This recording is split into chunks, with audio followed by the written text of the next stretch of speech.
Olá pessoal, então esta aula, nós dando continuidade ao nosso programa, será sobre as fontes do direito empresarial, tá certo? Nós comentamos na aula passada sobre o conceito de direito empresarial, inclusive a abrangência dele e também a legislação, né? Toda a legislação do direito empresarial. Vamos então ver agora as principais fontes do direito empresarial. Quando se fala em fontes, se você pensar direitinho, você vai dizer assim, bom, o direito empresarial, ele vem lá do direito civil, direito comercial ou da teoria da empresa. Olha, nós falamos que, na verdade, o direito empresarial, ele está atrelado a uma série de leis, né? A série de leis que compõem a legislação, toda a legislação empresarial. Tanto que a gente coloca o direito empresarial como maior, e os outros direitos embaixo dele aqui, né, como nós falamos na aula passada. Mas aqui, ó, precisamos entender um pouquinho por que a gente vai falar de fontes. Se você pensar em fonte, naturalmente você vai entender fácil o que é uma fonte, né? Quando a gente fala em água, você sabe que a fonte é aquele lugar de onde sai a água, tá certo? Então, o que é uma fonte do direito? É aquele lugarzinho que nasce o direito. Mas ó, vamos pensar em nascer o direito, né, o nascimento do direito, de uma maneira um pouco mais inteligente. Né? Vamos pensar simplesmente assim, alguém falou que o direito nasce ali. Vamos pensar assim, ó. Vamos ver o que diz aqui o Washington Monteiro. Esse doutrinador que está sendo mencionado aqui na apostila, ele é muito conhecido, escreveu muito sobre direito civil. Assim como Pontes de Miranda, que é uma sumidade, né, como pessoa que pensa muito em direito civil. E hoje, contemporâneo, o mestre Miguel Reale, que está aqui, ó, lições preliminares de direito. Olha o que esse pessoal fala sobre o que é fonte dos direitos. As fontes do direito são os meios, olha lá, os meios pelos quais se formam ou pelos quais se estabelecem as normas jurídicas. Então veja, ó, as fontes são os meios pelos quais se formam ou se estabelecem as normas jurídicas. Então, quando a gente vai falar em norma jurídica, a lei, por exemplo, é uma norma jurídica. Mas é só a norma jurídica que é uma fonte do direito? Pera lá, os meios pelos quais se formam as normas também podem ser fontes do direito. E é lógico, imagine a seguinte situação, antigamente, eu vou dizer assim antigamente, mas na verdade não é tão antigamente não, só era possível casar no Brasil pessoas de sexo diferente, um homem e uma mulher, não era permitido casar eu estou falando, tá certo? Casar, não estou falando de unir-se. Casar. Somente duas pessoas de sexos diferentes. Então, uma pessoa que nascesse com interesse de se casar com uma pessoa do mesmo sexo, ficaria aí a vida inteira choramingando porque não conseguiria se casar. Agora, com essa mudança drástica que aconteceu no comportamento humano, muita gente exercendo a sua vontade de transformar aquele comportamento num direito, ou de dizer que aquilo já nasceu como um direito, é um meio, olha, é um meio, né? Foi gerando, até que chegou um juiz e disse, olha, eu autorizo o casamento. E o cartorário, rapidinho, foi lá e fez o casamento. Então a pessoa saiu do cartório com uma certidão de casamento, em que diz lá, se casou o João e o Manuel. Duas pessoas do mesmo sexo. Então esse casamento agora virou uma questão de direito. E aí vai ter que ser estabelecida uma norma jurídica para suportar essa mudança da sociedade, né? Miguel Reale nos brinda com um conceito de forma diferente assim, ó. Fontes do direito são meios, olha só, meios em virtude dos quais as regras jurídicas se positivam como legítima força obrigatória, isto é, com vigência e eficácia no contexto e de uma estrutura normativa. Vamos voltar ao exemplo do casal. Eu antes tinha casal, homem e mulher, mas dois seres do sexo masculino tiveram vontade de casar e queriam casar, porque tiveram um filho adotivo, e falaram, olha, eu preciso ser pai, eu não posso conviver com essa pessoa e ser uma sociedade. Meu filho aqui não é um objeto de comércio, eu quero ser pai, então quero viver aqui, ó. Aí o juiz enxergou isso e falou, vou dar uma autorização para casar. Deu. Quando ele faz isso, o que acontece? Ó? Aqui começa a nascer, ó, os meios, o julgamento do juiz vai criar uma regra jurídica que positiva como força obrigatória. Ou seja, o cartorário não poderia negar o casamento. O juiz mandou que casasse. Ele casou. Agora, não tem a lei ainda, né? A lei não está dizendo, olha, pode se casar. Essa lei não existe no Brasil ainda. Foi um julgamento de um juiz. Mas vai chegar lá. Por quê? Porque a sociedade progrediu de tal forma que essa exigência desses, vamos chamar de casais do mesmo sexo, começaram a exigir e agora a norma vai se transformar. Não estou aqui julgando ninguém, tá? Só apenas mencionando o fato. Então veja, a eficácia no contexto de uma estrutura normativa. Eu quero casar com o João, Manuel diz. Então o juiz vai e fala, por quê? Porque eu quero, olha, aqui ó, eu quero viver como uma família. E o juiz dá. Aí o cartorário vai e registra. Então não tem saída. Daqui a pouco vai ter que ter uma lei. Porque se não tiver uma lei, vai ficar só o juiz legislando. Não é possível. Para Miguel Reale, olha o que acontece aqui. Ó. Para o Miguel Reale, a lei, né? Ou melhor, é necessário advertir que a antiga distinção entre fonte formal e fonte material do direito tem sido fonte de grandes equívocos no domínio da ciência jurídica. Muito bem, olha lá. Ele fala em fontes formais e fontes materiais. Então vamos ver então cada uma dessas aqui, como é que se qualificam, para a gente entender o pensamento dele. Porque o que ele está dizendo?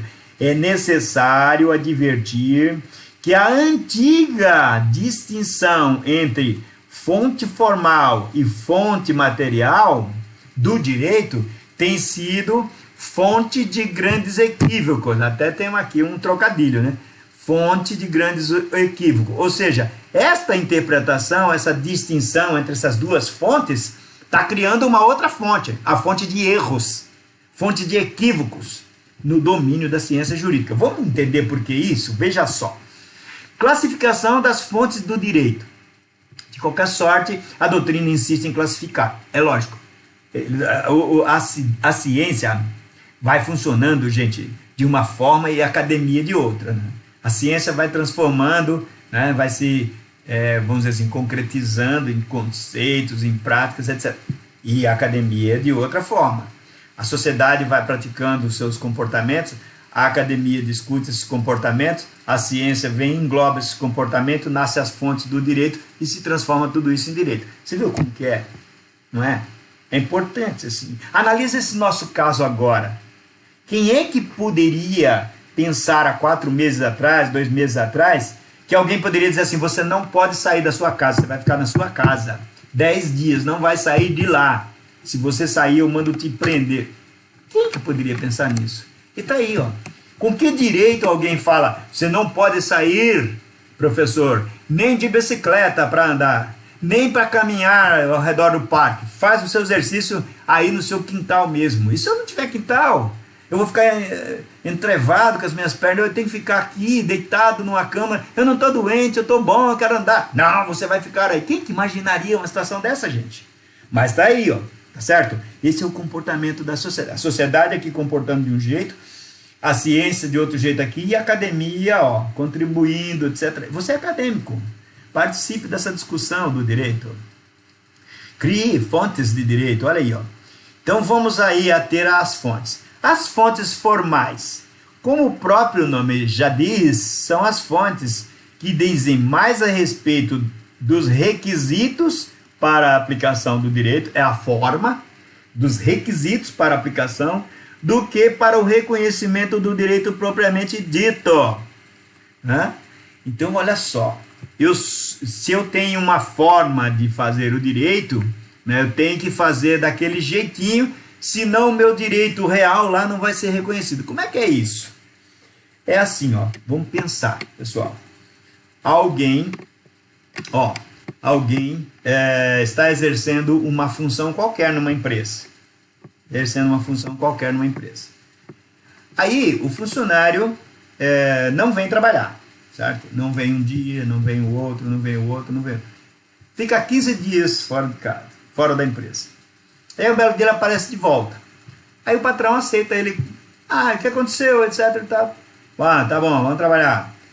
Aí ele vai trabalhar. Quando é no final do mês, o patrão desconta 15 dias do salário dele. Ele fala, mas por que o senhor descontou? Não, porque você não veio. Mas como é que o senhor prova que eu não vim? Todo mundo sabe que você não veio. Não, mas o que é isso? Eu vou passar fome? Começa aquela discussão. O empregado está de olho numa coisa, um vício que tem na empresa. Não tem cartão de ponto, não tem registro de... né? O patrão tem direito de descontar aqueles 15 dias que o cara faltou. Então, se você falar do direito propriamente dito, ele tem direito. Mas se você falar que a forma utilizada não comprova que ele tem esse direito, ele perdeu o direito. O empregado vai na Justiça do Trabalho e fala, eu estou trabalhando lá nessa empresa, esse mês aqui ele descontou metade do meu salário sem qualquer motivo. O juiz manda chamar o empresário, o empregador fala, mas ele faltou 15 dias. Aí o juiz fala, então me dá o cartão de ponto dele aqui para eu ver. Aí ele fala, não, mas lá a gente não usa cartão de ponto. Não usa cartão de ponto? Tá, então me dá o livro de ponto aqui para eu ver. Não, a gente também não usa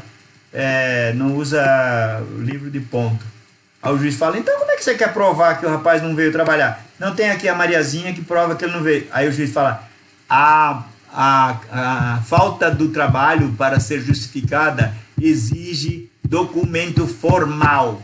Você não pode, formal, olha a forma aqui, formal. Você não pode trazer testemunha para provar isso. Então aí, gente, a fonte formal do direito. A forma é mais forte do que a essência, do que a matéria. Agora vamos para matéria. Fontes materiais são aquelas capazes de gerar direito a alguém. São fontes jurígenas, ou seja, as que criam direitos e obrigações no mundo jurídico. Ou seja, qualquer coisa que acontece, né, qualquer relação aqui, entre duas pessoas ou várias, né, elas geram direito. Eu falei agora há pouco, né, da questão do trabalhador aí. O trabalhador está lá, né? Então suponhamos que o patrão tivesse o cartão de ponto e o sujeito não veio trabalhar naqueles 15 dias. Faltou o registro da presença dele. O patrão leva para o juiz vai aceitar, dizer assim, não, você não tem direito de cobrar o salário porque você não foi trabalhar, certo? Então você não adquiriu o direito, não está registrado o seu direito. Então isso aí é o direito material, a pessoa tem que mostrar, através da forma ela mostra o direito do salário. Trabalhei, tem direito ao salário, não trabalhei, não tem direito, tá certo? Outra fonte, a fonte primária, ou fontes principais, são as fontes próprias para gerar determinado tipo de direito. Assim, o Código Civil é a fonte primária. O Código Civil, a Constituição Federal, o Código Civil, o direito empresarial, tá vendo? É fonte primária. Primeiro nasce ali, depois vem para a sociedade, passa pela academia, vai na jurisdição, né? Cria jurisprudentes e assim por diante. Fontes secundárias são aquelas auxiliares na aplicação de determinado direito, sendo utilizadas subsidiariamente na ajuda, né, ao direito em questão. Por exemplo, a jurisprudência. Vários juízes julgando do mesmo jeito, se fala assim, mas todo mundo está julgando desse jeito aqui. Aí vira uma fonte de direito. Por isso que a gente fala aqui, pensando na lei, etc e tal, e na jurisprudência, certo? Bom, e aí, fontes do direito empresarial. A gente está falando de fontes, vamos colocar aqui fontes do direito empresarial. Quais são elas? As primárias. No direito empresarial temos as fontes primárias. Constituição Federal, primária. Primeiro nasce lá, na Constituição Federal. Depois o Código Civil, depois o Código Comercial, que agora não tem mais, né? Tem só a parte marítimo. os tratados comerciais internacionais, como por exemplo o Mercosul, né? A União Europeia lá para a Europa e assim por diante. E tudo isso são fontes primárias, primeiramente nasce lá. Depois vem as secundárias aplicadas subsidiariamente, ou seja, para ajudar as primárias. Não se esgotam, podendo se considerar em qualquer ordenamento jurídico, são não empresarial, por exemplo, usos e costumes. Quer ver uma coisa aqui importante, secundária? Usos e costumes. A lei do cheque, ela diz que não existe cheque predatado. Não existe cheque predatado. Porém, você vai numa loja aí e fala, eu posso passar um cheque predatado para o dia 15, porque eu só vou receber no dia 15 do mês que vem, aí o senhor deposita? Aí o sujeito aceita, você emite o cheque e entrega para ele. Ele faz uma consulta lá no SPC, você não tem nome sujo, ele aceita. Aí, no dia 2, dia 3, aí fala, puxa, vai faltar dinheiro para pagar a folha de pagamento. Eu vou depositar o cheque dessa pessoa aqui, mesmo antes do dia 15. Se tiver fundo, o banco paga, porque cheque pré-datado não existe. Ele deposita. Aí acontece o seguinte, o banco paga o cheque, porque não existe cheque pré-datado. O banco paga. Só que o banco pagou com um dinheiro que estava lá na conta da pessoa que emitiu o cheque, que era um dinheiro destinado a pagar o aluguel dele. Aí quando cai o cheque do aluguel dele, não tem saldo. Aí o banco devolve o cheque. Aí o dono da casa vai lá e fala, vou te despejar porque você pagou com cheque sem fundo aqui.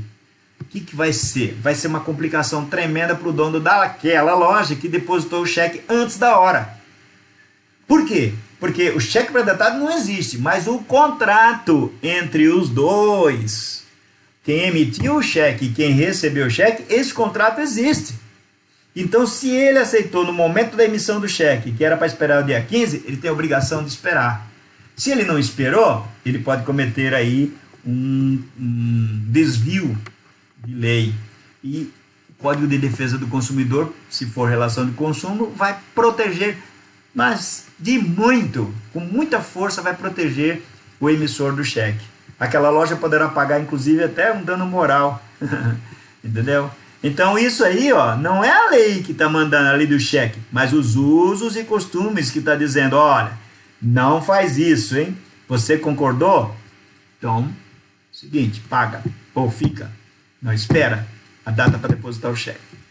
Analogia é uma comparação, né? Então, de repente, numa determinada lei ou numa determinada situação, não tem aquela regra jurídica que cabe como uma luva para julgar. O juiz pode utilizar uma analogia de uma outra situação e trazer para ali e julgar. Isso aí também pode ser considerado fonte secundária. Própria jurisprudência, como falei agora há pouco, os julgamentos de vários juízes, né? E os princípios gerais do direito. Princípios gerais, gente, são princípios, são normas que não estão escritas, né? Mas que por princípio a gente vai aceitando as coisas. Por exemplo, um princípio que é importante aqui, todo mundo tem direito à vida, esse é um princípio. Todo mundo tem direito a um nome, né? Um princípio. Outro, um princípio que está na Constituição, respeito à dignidade humana. Então, as pessoas ficam indignadas com algumas coisas que acontecem porque mexe com princípios. Às vezes nem está na lei, né? Mexe com princípios, tá?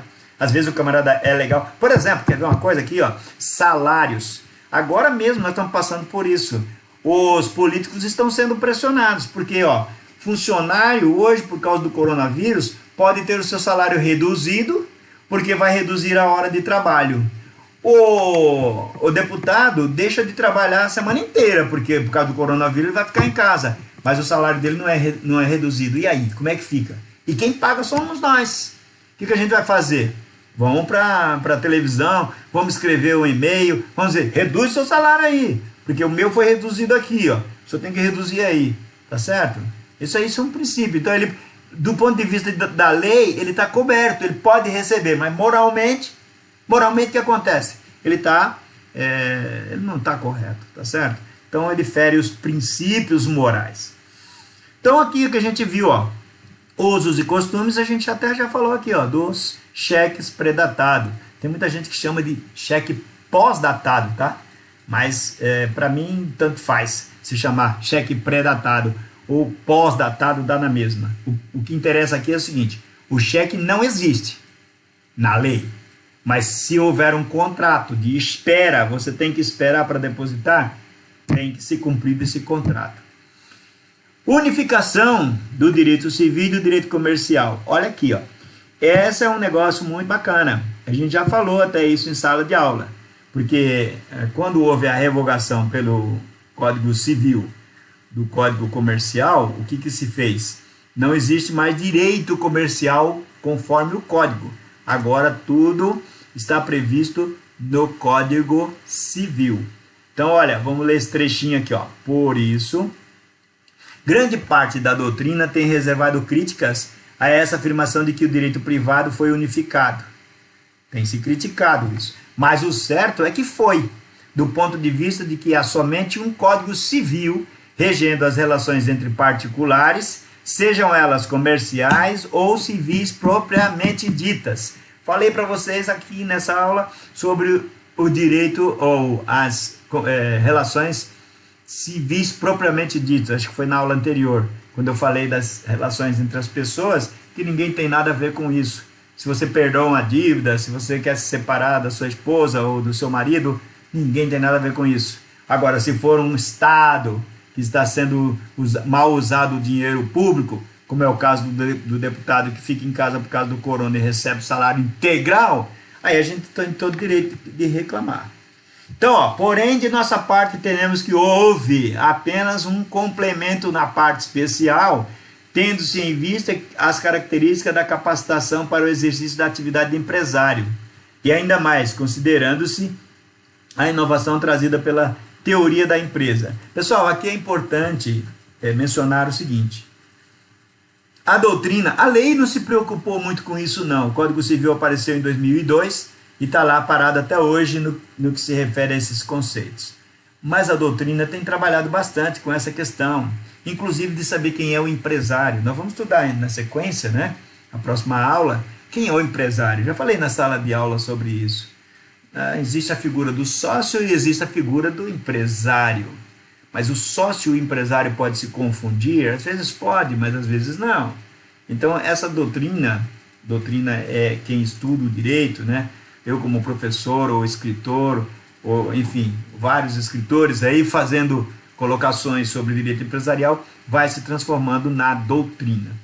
Mas o que importa é a gente dizer que, na verdade, a tendência é de se aceitar que houve uma unificação do direito civil e do direito comercial, que agora passou a ser um só, porque o artigo 966 está dentro do Código Civil e trata da questão do empresário, extinguindo inclusive aquela questão antiga do mercantil e do civil. Não existe mais mercantil e civil, e sim existe o empresarial, daí a unificação. Percebem? É lógico que há uma separação quando se fala das atividades puramente civis, ou civis puras, né? Que é aquela questão entre o direito particular, privado mesmo, né? Íntimo. Ok? Muito bem, então aí está o direito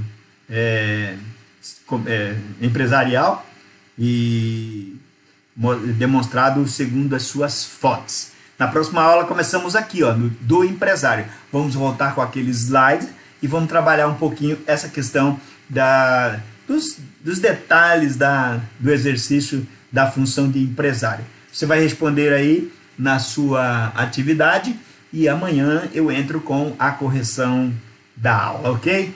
Fiquem com Deus, novamente eu digo, muita fé, minha gente, oração e força, pensamento positivo, porque nós vamos superar tudo isso. Grande abraço e até a próxima aí. Tchau, tchau.